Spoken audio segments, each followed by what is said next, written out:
Welcome to the Employco HR Chat. I'm Rob Wilson. With me is Jason Eisenhut, our VP of HR. Hi, everyone. Thanks for joining us for the chat. So, Jason, E-Verify. More and more companies are using E-Verify. We use it to a certain extent, depending on states in that.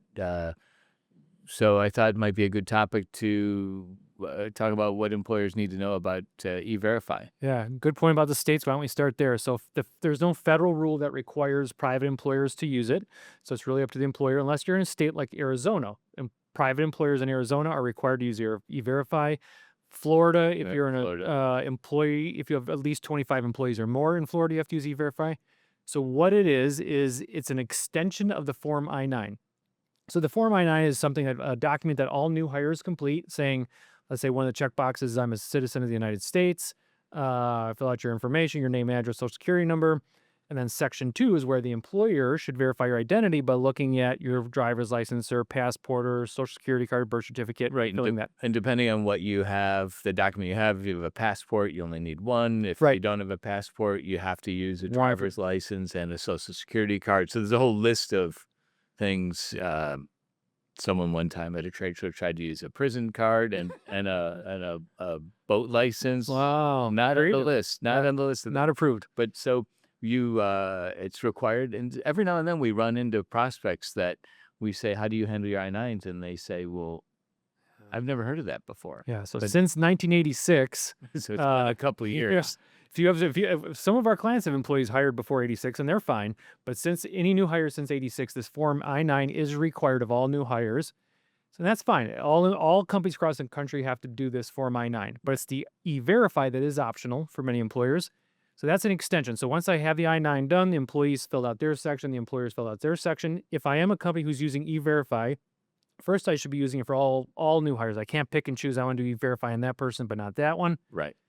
E-Verify is an electronic verification signal or transmission to the government, Social Security Administration, to say, okay, Jason Eisenhut showed me his driver's license, his social security card. It says his social security number is 1234567 I'm typing in information from the I-9 into E-Verify website, and it can be free. If you use some integrated software, there might be a charge, but if it's free, if you want to use it Right. direct, If you go to the government's website, it's free.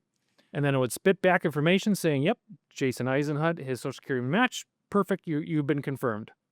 Or if I put, if my name is, I don't know, Jason Eisenhut Robinson, and I forgot to put the Robinson, it's going to say tentative non-confirmation.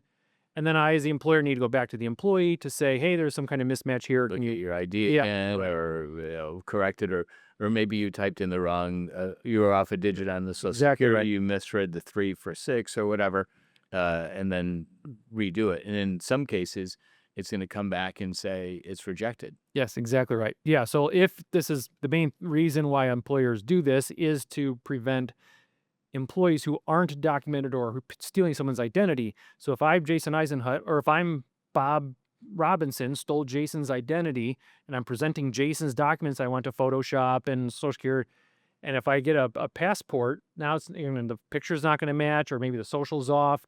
That way, you can't just Photoshop something together. It's going to send an electronic signal to the government, and they're going to say yes or no on the verification. Because otherwise, what happens if you're not using E-Verify? Like when we submit our Social Security file, once a quarter, we'll get back a list of these Social Security numbers don't match the names that you submitted. And then we have to go back to our clients and say, all right, well, first we go through our system and find out what Social Security number who that was associated with and the client. And then the client has to go back and basically redo the I-9 again. Right. Yep. So the E-Verify solves that issue. I mean, it's right away, yes or no, or you have to correct some errors. And during the most recent government shutdown, the E-Verify site was down, but it kind of like put this in a pending. And now that the E-Verify site's back up, it's basically instantaneous. Right. So it's a good program to use. Again, it's all or nothing. So you can't use it for some employees and not for others. So it's all new hires that you have to use it for. Yep, good point. And if you have any questions, hr@employco.com, we can walk you through. There's some pros and cons. Like it's going to be a little bit more administrative work for it, like keeping track and chasing after employees if there's mismatches. But there are also some pros and advantages too. Yeah, if you have any questions, feel free to reach out to us at hr@employco.com. That goes right to Jason. So happy to help you with any HR issues. Yep. Yep. Thank you. Thanks for joining us.